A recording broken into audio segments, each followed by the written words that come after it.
So this never fails. When we go to an undisclosed location, we literally, stuff always happens, right? We've literally been gone like a day and a half. But you see the headlines right now that the Vikings have waived 6th-round pick Jaylen Twyman. Remember, he was the player that was somehow shot 4 times in Washington, D.C., and somehow, some way, a miracle reported to training camp on Sunday with the rest of the rookies. But do not freak out at all. This is not the Vikings kicking Jaylen Twyman to the curb after having a miraculous recovery.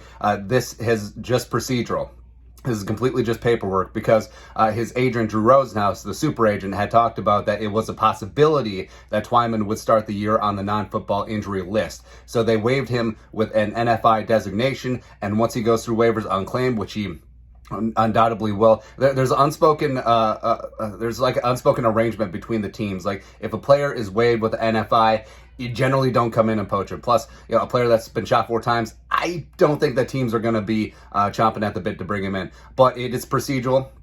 Get him down on the NFI, so to make sure that he is absolutely going to be good to go. This is great for Twyman. Like you see the headlines like, oh, they waived him. Oh, the Vikings are casting him asunder. No, they're doing him a favor because they give him a little bit extra time. I understand that he's a warrior and he's just getting out there. I mean, a month after getting shot 4 times, you want to be out there competing. But this gives him time to get 100% ready to rock and roll. And if he ends up being on NFI or IR the entire season, so be it. He can sit in all those meetings. He can get in NFL shape. He can learn what it is going to be a pro from Diesel Dalvinson and Sheldon and Michael Pierce and Andre Patterson. This is the best situation for him. It is really good. Plus, the Vikings now, if he does revert to the NFI, they make room for D.D. Westbrook on the 90-man roster, so they don't have to cut anyone else. So it's good. Overall, again, you see the headlines that they waived Twyman. No, it's good to go, and it's the best thing for him, and it's the best thing for the Vikings, so let's rock and roll. But I'm just waiting for Rodgers to retire, because that's what happens. That's what happens every time we go to undisclosed locations. Skull,